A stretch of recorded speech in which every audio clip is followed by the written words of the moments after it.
آج جو کچھ ہمارے ہاں ہو رہا ہے، جو کچھ باجوڑ میں ہو رہا ہے، جو کچھ ترا میں ہو رہا ہے، جو کچھ سندھ میں ہو رہا ہے، خدا کے لیے میں ان قوتوں سے اپیل کرتا ہوں، رحم کریں اس ملک پر، رحم کریں اس ملک پر۔ کہیں بھی فوجی طاقت، تلوار والی قوت، بندوق والی قوت عوام کے مقابلے میں نہیں جیتی ہے۔ اس ملک کو اس نیچ پہ نہ پہنچائیں کہ جب یہاں کا غریب آدمی، جس طرح ہمارے بعض ساتھیوں نے کہا، مجبور ہو اور اپنی خدا نخواستہ افواج کے خلاف کھڑے ہو۔ ہمیں یہ حق ہے کہ ہم تمام دنیا سے کہہ دیں، امریکہ سے لے کر کانگو، زمبیا تک، امریکہ اے سے شروع ہوتا ہے، زمبیا زیڈ پہ ختم ہوتا ہے۔ ہم ان سب سے کہنا چاہتے ہیں کہ جو ملک اس ناجائز، غیر آئینی، غیر قانونی حکومت سے جو بھی معاہدہ کرے گا، یہ پارٹیاں، ہم اس معاہدے کے پابند نہیں ہوں گے۔ میں اس سلسلے میں تحریک انصاف کی میڈیا اور تحریک تحفظ آئین پاکستان کی دوسری میڈیا کے لوگوں کا انتہائی مشکور ہوں اور ان لوگوں کو شاباش دیتا ہوں کہ انہوں نے تقریباً یہ کانفرنس 1 کروڑ سے اوپر لوگوں کو دکھائی۔ 1 کروڑ سے اوپر لوگوں نے دنیا میں پاکستان کے مسائل کے حل کے لیے، پاکستان جن بحرانوں میں مبتلا ہے اس پہ سیر حاصل گفتگو سب کی سنی۔ اب بات ہمارے اس میں کہ ہم اس تحریک کو کس طرح سے بڑھاتے ہیں۔ 1940 ریزولوشن کی بات ہمارے ایک سندھی دوست نے کہی۔ قائد اعظم محمد علی جناح خود بھی ایک آئینی ماہر وکیل تھے، کنسٹیٹیوشنلسٹ۔ یہ 1940 ریزولوشن انہوں نے 23 مارچ 1940 کو اس وقت ڈرافٹ کیا جب وہ اور ہندوستان کی تمام پارٹیاں ایک متحدہ ہندوستان پہ متفق ہوئے تھے کہ ایک متحدہ ہندوستان چلے گا، اس میں ڈیموکریسی ہوگی۔ لیکن چونکہ محمد علی جناح صاحب جانتے تھے کہ مسلمانوں کی آبادی ہندوستان کے دوسرے لوگوں کے مقابلے میں بہت تھوڑی ہے، تو انہوں نے بڑے سوچ سمجھ کے 1940 ریزولوشن ڈرافٹ کیا، جس میں وہ ممالک شامل تھے یا وہ خطے شامل تھے جس کا سندھی بھائی نے ذکر کیا۔ اس میں آٹونومس نہیں، ساورن اسٹیٹ لکھا گیا تھا کہ یہ آزاد ریاستیں ہوں گی۔ جو ہمارا گروپ تھا، گروپ جس میں ہم شامل تھے، اس میں ایک بات یہ تھی کہ اگر ہندوستان کے باقی لوگوں نے آبادی کے زور پہ ہم پہ قبضہ کرنے کی کوشش کی تو ہم اس فیڈریشن سے آزادی کا حق رکھتے ہیں۔ We have to secede. We should have the right to secede. ہمارے کابرین، ہمارے فوجی بھائی 23 مارچ کو 21 توپوں کی سلامی دیتے ہیں کہ تھے 1940 کی ریزولوشن یوم جمہوریہ تو یہ تھا جس میں قائد اعظم محمد علی جناح نے فیڈریٹنگ یونٹ کو ساورن ڈکلیئر کیا تھا اور آبادی کی اکثریت کے مقابلے میں انہیں یہ حق دیا گیا تھا کہ آپ اگر چاہیں تو فیڈریشن سے علیحدہ ہو سکتے ہیں۔ ہم اس فیڈریشن سے علیحدہ ہونا نہیں چاہتے۔ آج آپ ہمارے سارے لوگوں نے دوستوں کی باتیں سنی۔ دوسری بات، حق اور صداقت یا حق اور باطل کی لڑائی کب شروع ہوئی ہے اس کا پتہ نہیں ہے ہسٹری میں۔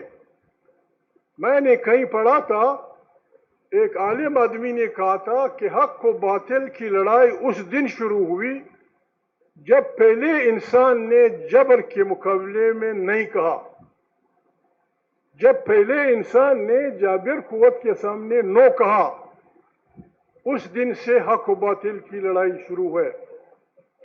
اس کے بعد یہاں آئین کو مقدس فریضہ وہ صحیفہ سمجھا جاتا ہے۔ آئین اتنا مقدس نہیں ہوتا ہوتا ہے انسانی ضروریات مقدس اور مقدم ہوتی ہیں.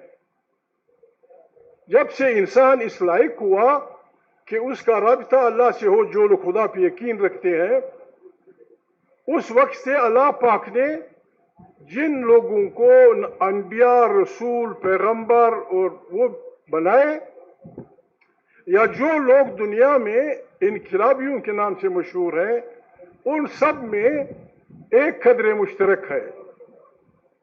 کوئی آدمی اللہ کی طرف سے نہ رسول بنا ہے، نہ نبی بنا ہے، نہ پیغمبر بنا ہے، جب تک وہ وقت کے جابر ترین قوت کے سامنے کھڑا نہیں ہوا ہے. پھر انسانی عقل اس کے ساتھ ہمیں ہماری مذہبی کتابیں بتاتی ہیں، تاریخ بتاتی ہے کہ اس قسم کے نیک لوگ 1,20,000 سے اوپر انسانوں میں گزرے ہیں. ہمارے پاس اس کی تاریخ نہیں ہے، لیکن ہمارے پاس 3 کتابیں مذاہب کی ہیں. تورات ہے، زبور ہے، انجیل ہے، اور آخر میں قرآن کریم محمد صلی اللہ علیہ وسلم پہ نازل ہوا ہے. یہ ساری کتابیں انبیاء پہ اتری تھی. بعض کے حدود کم تھے، پھر ان کے جب انسانی شعور بڑھتا گیا تو اللہ کے پیغامات بھی بدلتے گئے، اور جب انسان خاص کامل شکل میں ہوا تو اللہ قرآن کریم اللہ پاک نے ایک پیغمبر بھیجا جو تمام انسانوں کے لیے تھا. اس پیغمبر کے مذہب کی بنیاد یہ ہے کہ ہم تمام پیغمبروں کو مانتے ہیں، ہم تمام دینی عقائد پہ ایمان رکھتے ہیں، ہم تمام کی صفات کرتے ہیں، لیکن قرآن کریم آخری کتاب ہے. جب اللہ پاک انسانوں کی ضروریات کے مطابق اپنی صحیفے بدلتا رہا ہے، تو پھر ابھی بعض لوگوں نے جب کہا کہ اگر یہ آئین انسانوں کی ضروریات کے مقابلے میں حائل ہے تو ضرورت انسانوں کی ہے. ہم گڑبڑ نہیں کرنا چاہتے. ہم اس ملک کے وہ لوگ ہیں جو اس دھرتی سے محبت کرتے ہیں. انگریزوں کے مقابلے میں ہو، مغلوں کے مقابلے میں ہو، جن بھی مقابلے میں ہو، ہماری دھرتی پہ ہم لوگوں نے ہر ظالم کے مقابلے میں اپنے وطن کا دفاع کیا ہے. آج جو کچھ ہمارے ہاں ہو رہا ہے، جو کچھ باجوڑ میں ہو رہا ہے، جو کچھ ترا میں ہو رہا ہے، جو کچھ سندھ میں ہو رہا ہے، خدا کے لیے میں ان قوتوں سے اپیل کرتا ہوں، رحم کریں اس ملک پر، رحم کریں اس ملک پر. کہیں بھی فوجی طاقت، تلوار والی قوت، بندوق والی قوت عوام کے مقابلے میں نہیں جیتی ہے. اس ملک کو اس نیچ پہ نہ پہنچائیں کہ جب یہاں کا غریب آدمی، جس طرح ہمارے بعض ساتھیوں نے کہا، مجبور ہو اور اپنی خدا نخواستہ افواج کے خلاف کھڑے ہو. ہم کہتے ہیں یہ ملک رضاکارانہ فیڈریشن ہے، اس کا ایک آئین ہے. ہمارے بعض ججوں نے بسم اللہ کر کے ہمارے تحریک انصاف کے یا ہماری قومی اسمبلی کے اپوزیشن لیڈر کو 2 دن میں 10 سال قید، opposition leader in the Senate Shibli بھائی 2 دن میں فارغ. پنجاب ٹھیک ہے جج صاحب، زندہ باد.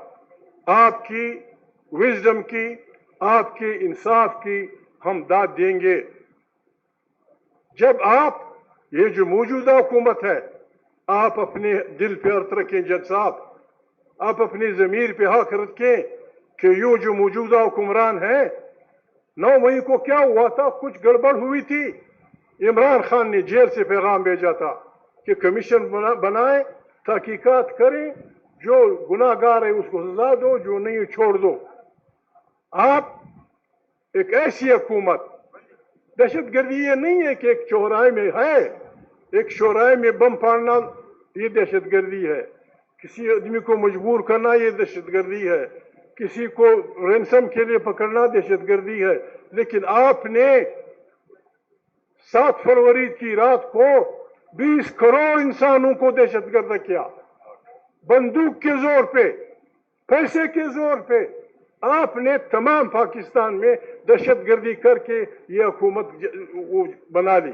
جج صاحب، اگر گوہر ایوب کے بیٹے کی ایک 9 مئی میں بعض چیزیں توڑنے یا شیشے توڑنے کی سزا 10 سال ہے، تو ان یاران جو ہمارے حکمران ہیں ان کی سزا کیا ہونی چاہیے؟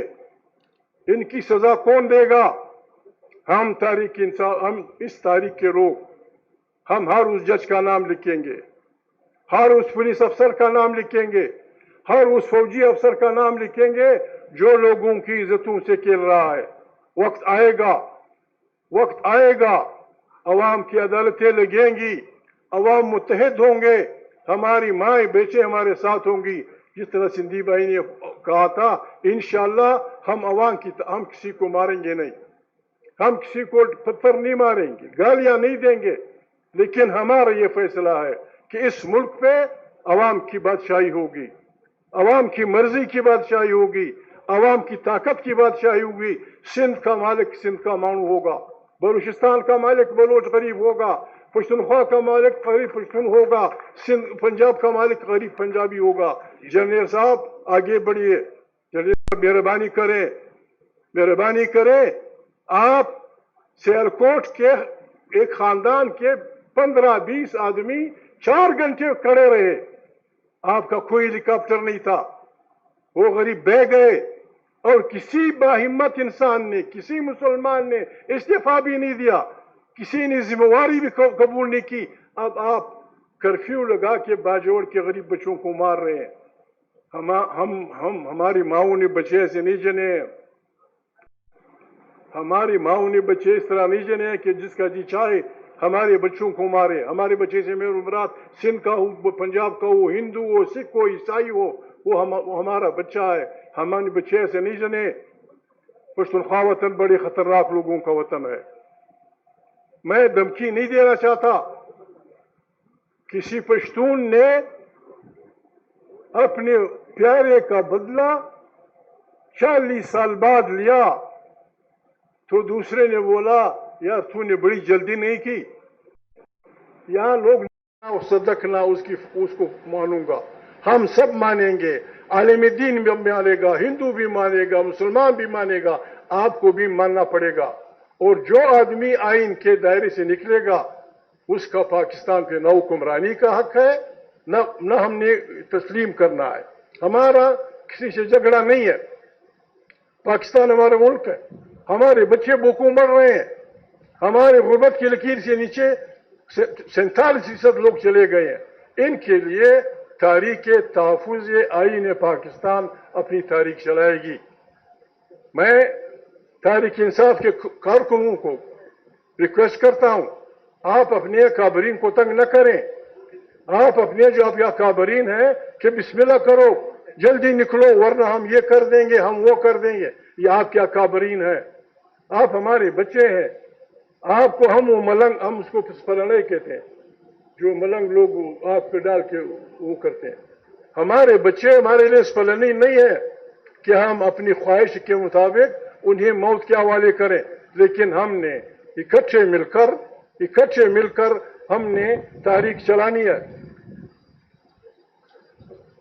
قیصر صاحب نے بات کی، جرنلسٹ لوگوں نے شاید نوٹ نہ کی ہو، انہوں نے کہا کہ ہمارے وقت میں ہم نے افغانستان سے جو ہمارے آؤٹ لیٹ ہیں، انہوں نے کہا ہم نے تجارت شروع کی $1.70 بلین کی۔ کسی نے اگر نوٹ نہ کی ہو نوٹ کر لیجئے، ان کا کہنا تھا کہ $1,70,000 بلین کی تجارت ہوتی تھی۔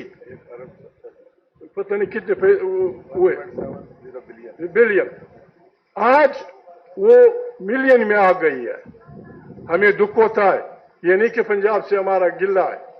کل ہندوستان ادھر میزائل پھینک رہا تھا، ہم ادھر میزائل پھینک رہے تھے، لیکن واگا پہ تجارت جاری ہے، واگا پہ آج بھی تجارت جاری ہے، واگا سے لاہور آج بھی کوئی چین نہیں ہے، لیکن تفتان سے لے کر کوئٹہ تک، چمن سے لے کر کوئٹہ تک، کوئٹہ سے لے کر وہاں تک گلگت بلتستان میں، وہاں سے لے کر وہاں تک چین۔ یہ ایک ملک 2 دستور ہمیں قبول نہیں ہے۔ ملک ایک ہے تو دستور ایک ہوگا۔ زندہ باد واگا کے راستے بھی تجارت کریں۔ ہم پشتونخوا کے لوگ، بلوچیاں بیٹی میری بہنیں، ہم آپ سے کہتے ہیں ہمیں نہ آپ سے روٹی چاہیے نہ آپ سے مکان چاہیے. آپ صرف ہم پشتون بلوچوں کو اپنے نزدیکی ہمسائے سے تجارت کرنے دیں. ہم اپنے آپ کو بھی پالیں گے, آپ کو بھی رشوت میں کچھ دیتے رہیں گے, آپ کو بھی کچھ دیتے رہیں گے. ہمیں مت مجبور کرو کہ ہم ایک ہنستے بہترین ملک کو خرابی کی طرف جائیں. آپ سے وعدہ ہے تحریک انصاف کے لوگوں سے, انہوں نے 5 اگست سے کوئی تاریخ شروع کرنے کی بات کی ہے. یہ تاریخ کی ابتدا ہوگی, یہ تاریخ کی ابتدا ہوگی. جرنے وغیرہ نہ ڈریں زیادہ. وہ میر تقی میر کا شعر ہے کہ ابتدا عشق ہے روتا ہے کیا, ابتدا عشق ہے روتا ہے کیا, آگے آگے دیکھو ہوتا ہے کیا. ہم نے فیصلہ کیا, آپ سے وعدہ, ہم نے فیصلہ کیا ہے کہ ہم اس غیر جمہوری غیر انسانی اس حکومت کو ہم پاکستان کی نمائندہ حکومت نہیں سمجھتے. پاکستان کی نمائندہ حکومت اس دفعہ الیکشن پی ٹی آئی نے جیتی ہے. ان کی اپنی ایک کمزوریاں, ہماری اپنی کمزوریاں کہ ہم دن بہ دن اپنی طاقت کھو رہے ہیں. ہمیں یہ حق ہے, ہمیں یہ حق ہے کہ ہم تمام دنیا سے کہہ دیں, امریکہ سے لے کر کانگو زمبیا تک, امریکہ اے سے شروع ہوتا ہے, زمبیا زیڈ پہ ختم ہوتا ہے. ہم ان سب سے کہنا چاہتے ہیں کہ جو ملک اس ناجائز غیر آئینی غیر قانونی حکومت سے جو بھی معاہدہ کرے گا, یہ پارٹیاں ہم اس معاہدے کے پابند نہیں ہوں گے, ہم اس کی پابند نہیں ہوں گی. ہم اپنے سرے سے ایک نئے پاکستان کی تشکیل کریں گے, ایک نئے پاکستان کی تشکیل جس میں ہمیں عوام کی اجتماعی دانش کی ضرورت ہے. ہماری بہنیں آئی ہیں, ہم ان کا شکریہ ادا کرتے ہیں. ایک باقی وہ نہیں ہے, ہمیں کچھ تو ہم سب کہتے ہیں مسلمان ہیں, ہم سب کہتے ہیں کہ ہمارا قرآن کریم پہ بھروسہ ہے. قرآن کریم کی اس پہ گواہی ہے, قرآن کریم کی اس پہ ضمانت ہے. اللہ تعالیٰ فرماتے ہیں کہ مظلوم اور ظالم کی جنگ میں مظلوم کا ساتھی ہوں. حق اور باطل کی لڑائی میں قرآن کریم کہتا ہے میں حق کا ساتھی ہوں, اور اس کی گواہی ہے کہ زہو کا باطل ختم ہوگا, حق فتح کرے گا. لیکن حق کے لیے ہمیں کچھ مہربانی کر کے کچھ پڑھانا پڑے گا, اپنے پروں کو ٹھیک کرنا پڑے گا, غسل واجب اور غسل صحت کر کے وضو کر کے اللہ کا نام لے کے انشاءاللہ. بس ہم نے یہ کہنا ہے کہ ہمیں ہے حکم اعظم لا الہ الا اللہ.